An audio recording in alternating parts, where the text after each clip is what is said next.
Amen. Open your Bibles to Psalm 139, and we're going to get to that in 1 second. The title of my sermon this morning is He Gets You. He Gets You. And it's actually named after a billboard that we've had up for the last month over here at the 67. How many of you have seen our billboard that said He Gets You? Okay, very good. Ironically, as I decided that's what I'm going to preach on this week, I kind of known for the last couple weeks, they took down our billboard on Wednesday, and so now it's like a mission-fed billboard. So just use your imagination for this sermon. Okay. I've had several people ask me over the last month, He gets you, like, what do we mean by that? Like, that's kind of weird. It feels maybe a little squishy, a little soft. Is it like He understands you or approves of you? Or what exactly are we trying to communicate by He gets you? Well, first I want to tell you, we kind of ripped it off. We stole it from this big national ad campaign that's going on right now that is He Gets Us. How many of you guys have seen those commercials, the He Gets Us commercials? Okay, this is great news because we've barely spent anything on our billboard, and they've spent hundreds of millions of dollars on this ad campaign, and our billboard is doing more work than their ad campaign. But it really is. It's this giant campaign, and when they set out to do the campaign, they actually hired a firm to do a study, what's it called? A demographic study on what people know about Jesus, and they interviewed and studied almost 1,000 people, and almost, I think, every single person knew who Jesus was. But when they asked them, what do you actually know about what Jesus taught and what Jesus did, they knew very, very little. And in fact, much of what they thought they knew was wrong. And so thereby, because people didn't know very much about Jesus, they didn't understand. They left the survey left them left the people who were studying them with the understanding that people don't understand how Jesus connects their life. Why does Jesus matter? And so it's out of that they launched this He Gets Us campaign. And so the idea behind our billboard of He Gets You is that we're really trying to touch on something that is very unique. In fact, every single person who has seen that billboard, who is driven by that billboard, has a deep God-designed need to be known. Okay? And this is something we probably don't think of that might even sound a little strange to you, our need to be known, but I think it's very basic to what it means to be a human being. It's so basic that we wouldn't even think about it. Like a fish doesn't know that it's wet. We wouldn't think in terms of like, I have this deep need to be known. But I think, in fact, God has made every single one of us with a deep desire to be known. The most basic level of knowing someone is knowing somebody's name. When you introduce yourself or you meet someone for the first time, you say, hi, my name is Mike, and you tell them your name. That's like kind of the basic understanding of what is to be known. In fact, every culture, every society that anthropologists have ever found, every individual has a personal name. It's true across everything because our name represents our identity in some way. And so we've kind of intuitively known this. It's actually one of the reasons why, one of the probably many reasons I'm not that good of a pastor. I am so bad with names. It is like painful for me. And so please forgive me if I forget your name. We had this discipleship group called Micah 6:8 at our church for a long time where we disciple young adults. It's about a year long, and we were about 8 months into this thing, and we were sitting down having a conversation, and one of the girls across the room, I said, what do you think about that? And she said, what's my name? And I said, no, come on, what do you think about it, you know? And she said, before we go any further, I need to know that you know my name. And I, for the life of me, could not, my mind is completely blank. They're trying to give me hints. It was the worst experience. I felt so ashamed and embarrassed that I could not remember this girl's name. It's when someone doesn't remember your name, it's like the most basic level of knowing someone. But as time goes on in relationships, when you first meet someone, we have all these ways we present ourselves, or even some kinds of, we put up certain defenses and we keep people a certain distance. But as you get to know somebody better, those defenses go down and your relationship actually goes deeper. And the more you know about somebody, the deeper the relationship typically becomes. My kids, they have this, they're constantly saying, Dad, did you see this? Dad, watch this. Dad, can you come look at this? And it's not enough for them just to, on their own, do a backflip on the trampoline, but they want their dad to see it. right? Because they want to share it with us, because the more we know and the deeper we know about each other, the more we're celebrating successes and understanding each other, the deeper the relationship goes. It feels good to be loved and accepted for who you are.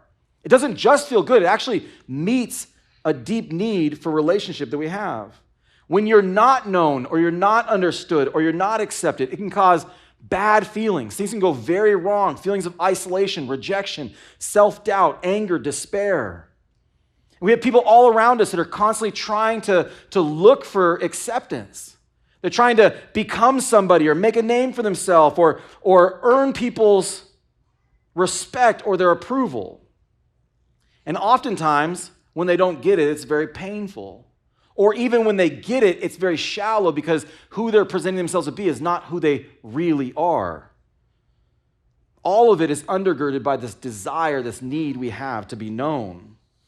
The problem is, though, is that our need to be fully known is not easily met. My wife and I have been married for 11 years this last month, and we've lived a lot of life in that 11 years. And the time we've been together, there's no one who even comes close to knowing me as well as my wife does. We partner in life. We do everything together. We sleep next to each other. We just exist. We share everything. And yet we're constantly talking to each other like, I didn't know that.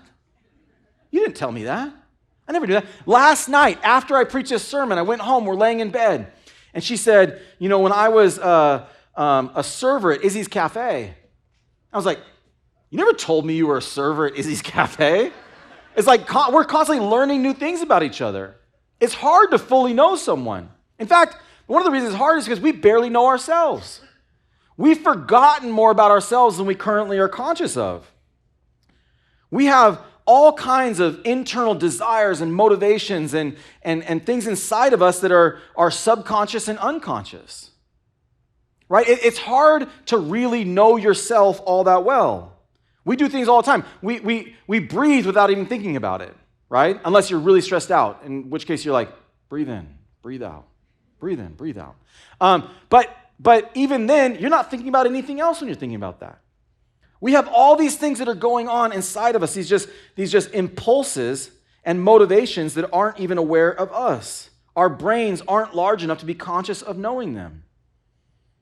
And so when it comes to being known, it's actually never fully met in another person. That desire we have to be fully known, to be ultimately known. And the reason is because that need that we have is actually designed in us to be known by God.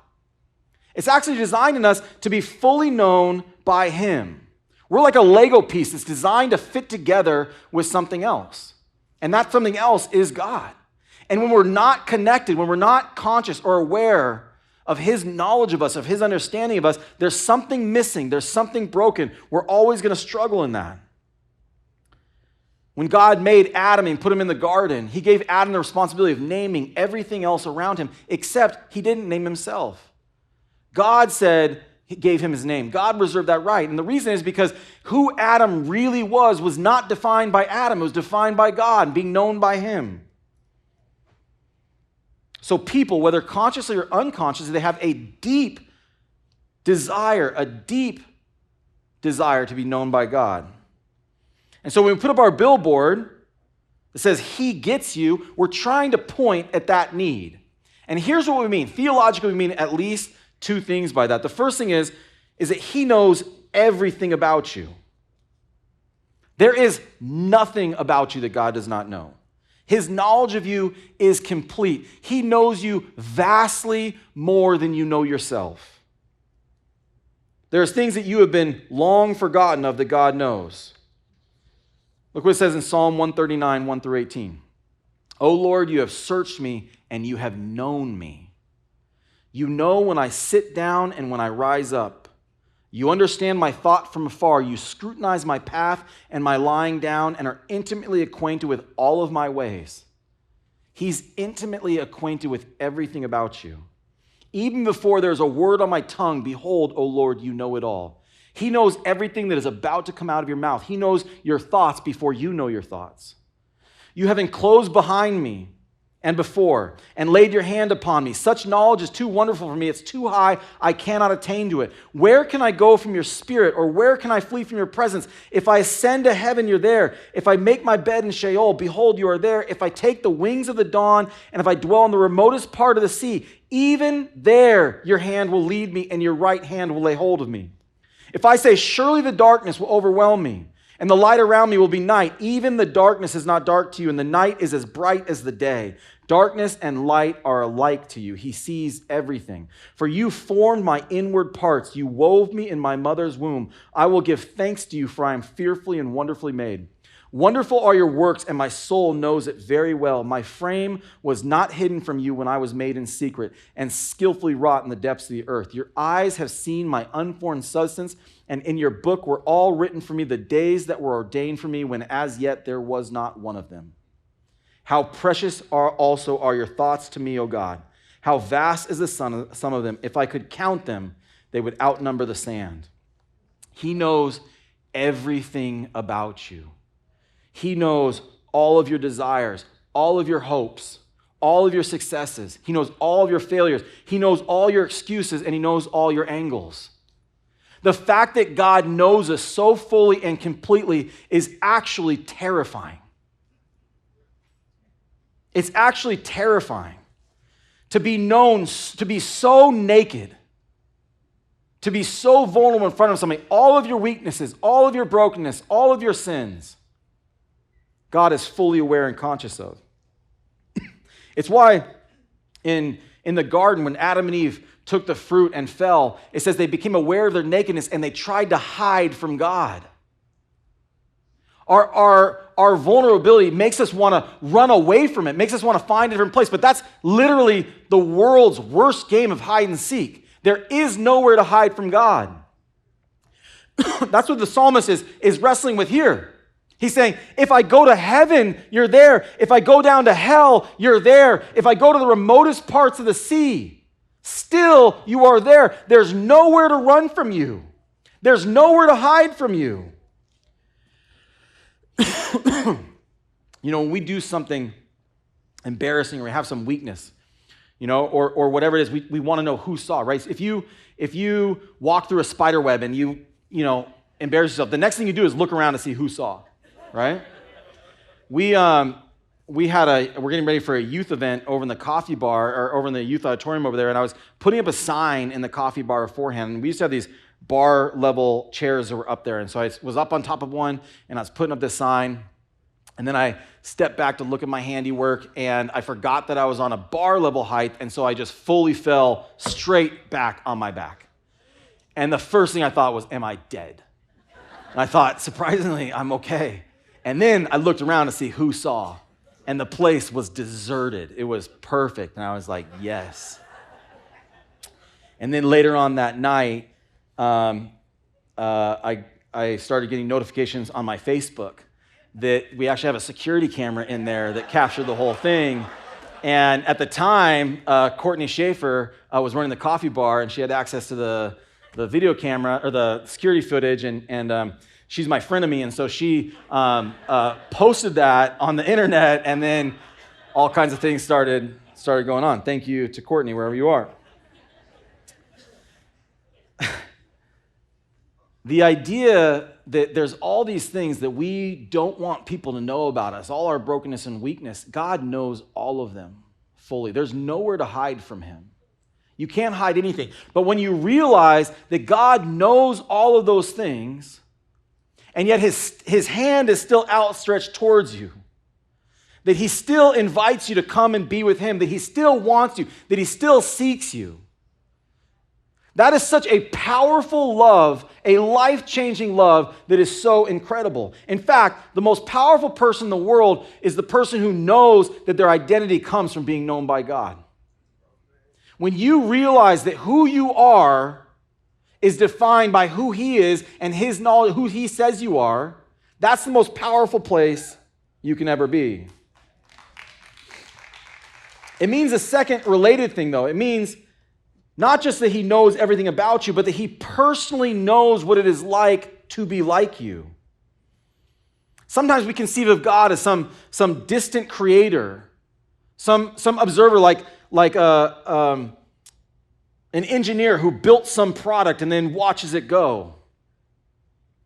He doesn't know you like that. He's not like a scientist who goes and lives with a family of bonobos in order to write about them and talk about what they eat and what they do.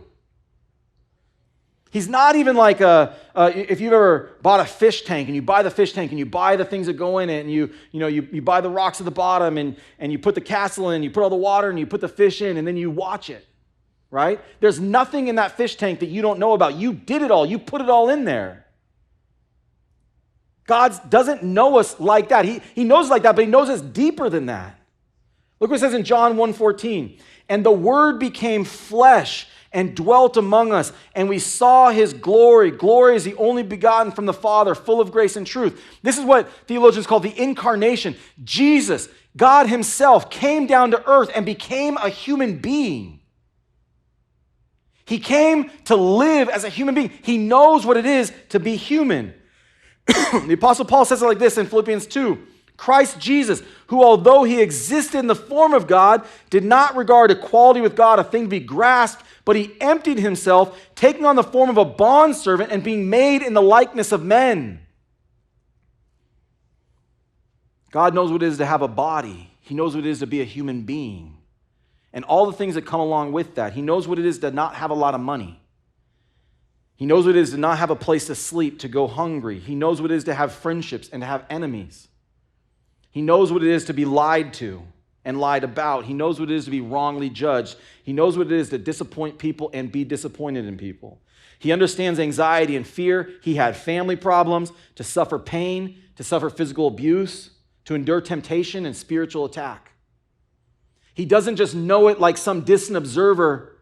He knows it because he's experienced it personally. This is what it means that he is the incarnate Christ.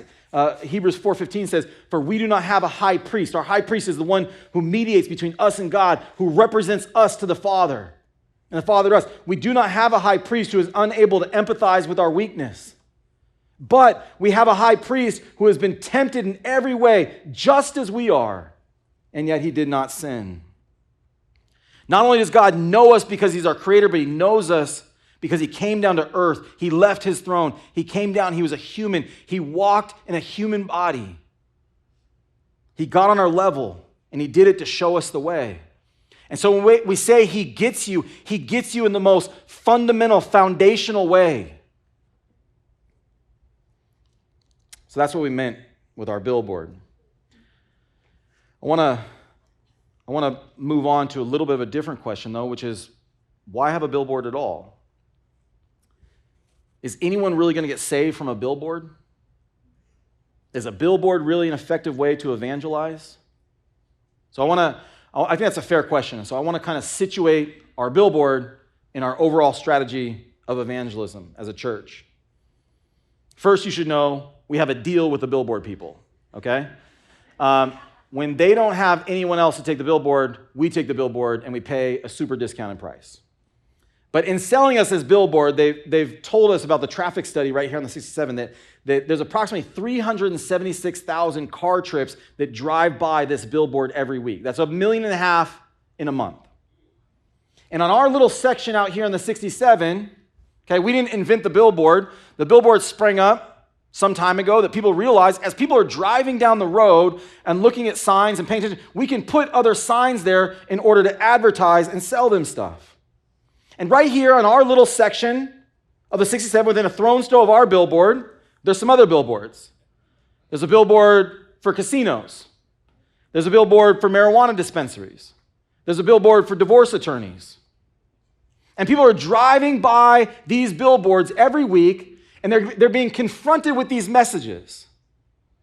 These messages are trying to sell them a little entertainment, a little fun at the casino, or a little relief or a little distraction at the dispensary.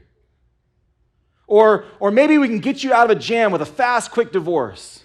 We can help you out. But all these billboards, at their base, at their foundation, actually have a worldview.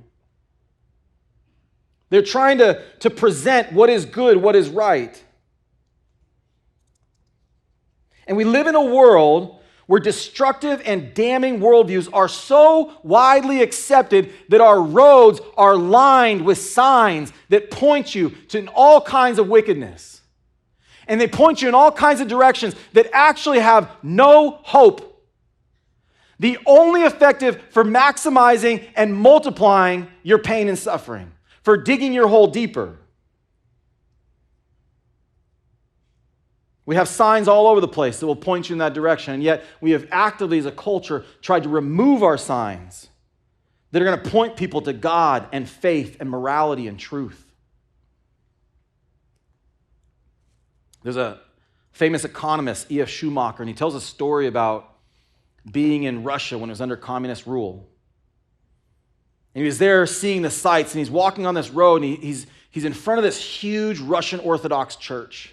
It's got this giant golden dome on it. If you know Russian Orthodox churches, they all have this giant golden dome, and he's looking at it, and he's looking down at his map, and he's trying to make sense of it because he's pretty sure he's in the right spot. He's pretty sure he's on the right road, but this church, this massive church, shows up nowhere on the map. And one of the people who's walking by, he says, am I in the right place? And they said, oh, I see why you're confused. In Russia, we don't put our churches on the maps. And he later made this observation. He said, this was not the first time in my life that this had happened. All through school and university, I had been given maps of life on which there was hardly a trace of the greatest and most important things. That's what we're doing as a culture. We're handing people maps. And yet we're keeping off those maps the most important answers to the questions they're actually asking, which is, who am I?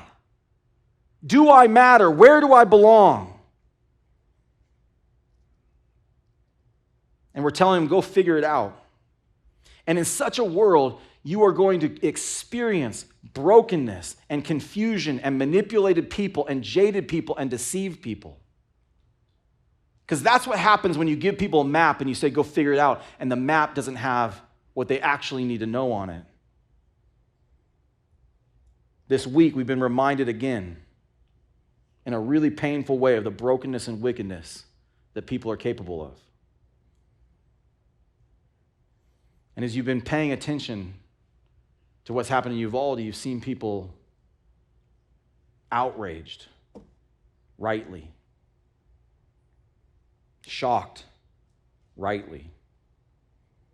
Surprised, wrongly. Because here's the truth.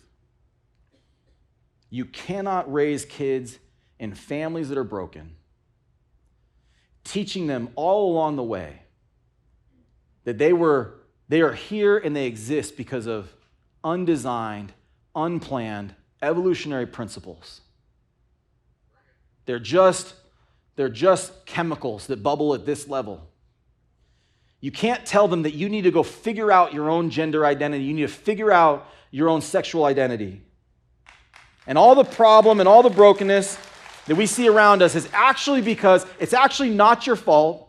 It's because powerful people in the patriarchy and rich white people and racist people have been holding you down.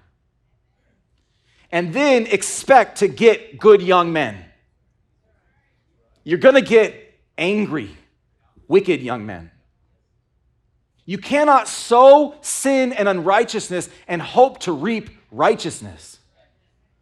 It says in Hosea, you sow to the wind, you're going to reap the whirlwind. That's what we're seeing here in our culture, where there's brokenness all around us. We've got lost people all around us.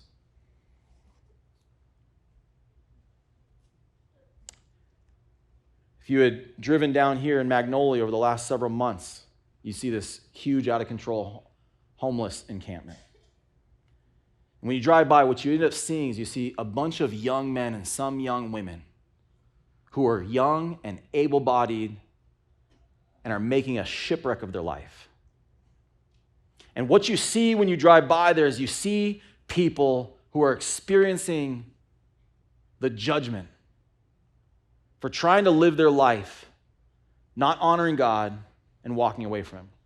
I want to say, real quick, if you drive down there today, you actually see something different. The the county has spent a lot of money to fence that whole area in. They've cleaned it up, and Joel Anderson, who is our county supervisor, has done a really great job, so that's good. But here's the problem. Everybody who was camped out there didn't leave and go get a job, okay?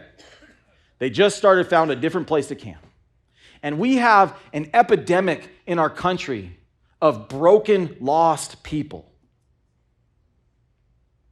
And so we want, among all those billboards out there, we want to have a sign that points you here.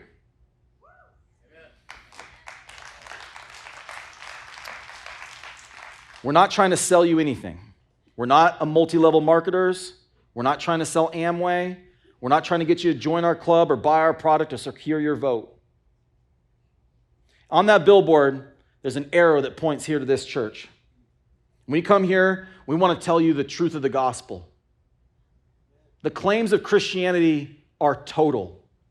We're not talking about 5 ways to live a more efficient life, 8 ways to have your best life. We're talking about the living God, who is the maker of heaven and earth, the one who was and is to come, the one who thought you up, the one who caused you to be, who sustains your life, and who knows you ultimately and fully. And every single person who drives by that billboard, that's true for them. Every single person that will humble themselves and seek the Lord, God will draw near to. So all these people that have a desperate need to know God and be known by Him, and yet so many people are totally ignorant of that truth. And again, they're raised in a culture where all the signs that point them to God have been removed, and they're suffering those consequences, the consequences that come to people who try to live apart from God. I want to look at something that in the Gospel of Matthew 23, 37 to 39. The setup is that Jesus comes over the hill, he sees Jerusalem laid out before him, and he says this in verse 37, Jerusalem, Jerusalem, who kills the prophets and stones those who are sent to her. How often I've wanted to gather your children together, the way a hen gathers her chicks under her wings, and yet you were unwilling. Behold, your house is being left to you desolate. For I say to you, from now on you will not see me until you say, blessed is he who comes in the name of the Lord. So this is a messianic prophecy that Jesus is saying. He's saying, Jerusalem, which is his city, the city of Zion, the people that are a people set apart for his own possession, that he desires to walk with them, to protect them, to love them the same way a mother hen protects and loves her chicks. And yet the people keep rejecting him. He sends his prophets, and Jerusalem had made a habit of killing the prophets and rejecting his messengers. And this is right at the end of Jesus' life, and he knows that he is going to be rejected. He, the Messiah himself, is going to come before him, and he's going to be rejected by them. And he says, therefore, you're going to be judged by God. Your house is going to be left desolate to you, and you will not see me again. Until. You even rightly understand if Jesus says, I'm closing the door on you. I'm closing the door on you. But he says you are going to experience the judgment. I'm going to take my hands off you, and I'm going to let you experience the judgment that comes to people who reject God. What that means is, okay, go your way. See how it works out for you. But I'm going to leave the door open. The door is going to stay open until you say, blessed is he who comes in the name of the Lord. Blessed is he who comes in the name of the Lord. This is a messianic prophecy. It's all throughout the Old Testament that is speaking of who Jesus is. To come in the name of someone is to come in the name of the King. I'll invite the band out here. And Jesus is coming in the name of the Father.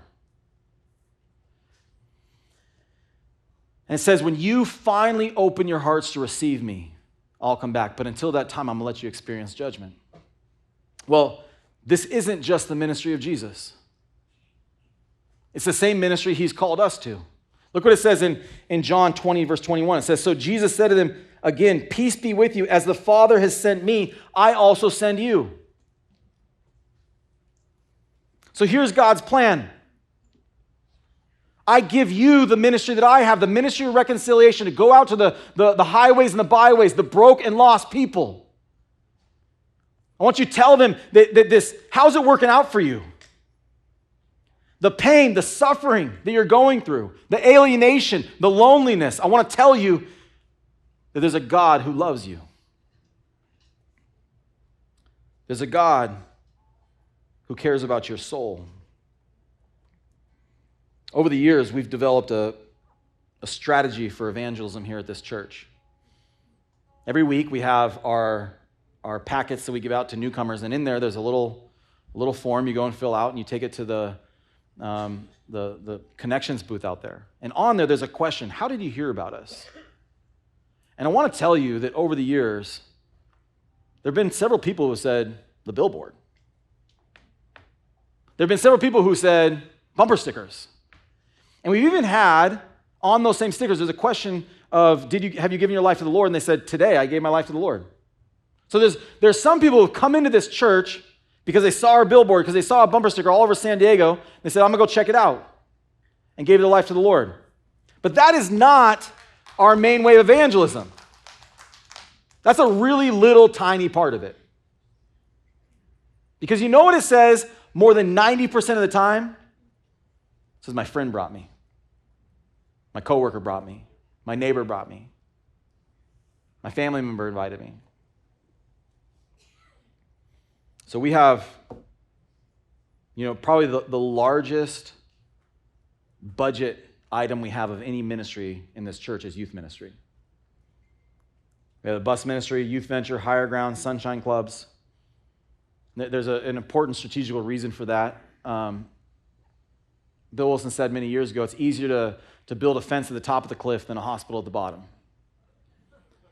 And look, God has given a certain window of young people in order to reach them during the time of adolescence. And so we've taken a huge part of our effort and the bulwark of our ministry opportunities and said we want to reach young people with the gospel. Have a lot of evangelism, a lot of outreach. It's not just for young people, though. We have a podcast that Kevin puts out, Sent 315, the new season starting up right now. It just teaches people how to evangelize. We have friendship evangelism classes here, bumper stickers like we talked about, Christmas lights, community events. We have all kinds of different things that we put out there. None of those are our main strategy. Our main strategy is the same strategy that Jesus had. It's his disciples going next door, going across the street, going to the cubicle across the way, and sharing the kind intentions of God, the outstretched hand that says you can be reconciled to him. That deep need that you have to be reconciled to God, for your sins to be forgiven, and for you to walk in relationship to him is available to you right now. That's our main strategy. That's how the gospel spreads. That's how it's been spreading for 2,000 years. That's how it's going to keep spreading. It costs $0. It doesn't show up on a budget, a room reservation, none of it. It's just us in here having a heart for the lost. It's easy to see everything that's wrong. It'd be easy for us to sit back and be cultural critics and say, this is broken. It'd be easy for us to withdraw and say, I don't want any part of this. This is too messy. This is too disturbing. And yet God would call us to something different. Several years ago, I was meeting some friends for dinner at on the border over here. It was a Tuesday night. And I walk in, we sit down, and all of a sudden I see some little 6th grade kids that I know from Youth Venture walking through the restaurant. It was like 8 o'clock at night on a weeknight. I was like, what are you guys doing here? Like, oh, we're just out skating. All right, well, see you guys later. 30 seconds after they leave, the manager comes up and says, who are those kids? I was like, just some kids I know from Youth Venture. What'd they do? So they've been here the last 3 nights stealing the bills off of people's tables and taking the cash. So here's these dirty little brazen thieves skating around El Cajon, California. Nobody cares about them. No parents to speak of. Trying to make their way in a world with no map. And God has called us to reach out to those people and say, let me show you a better way. Let me show you a way that makes sense. That's what God would have us do. Let's stand, let's worship the Lord.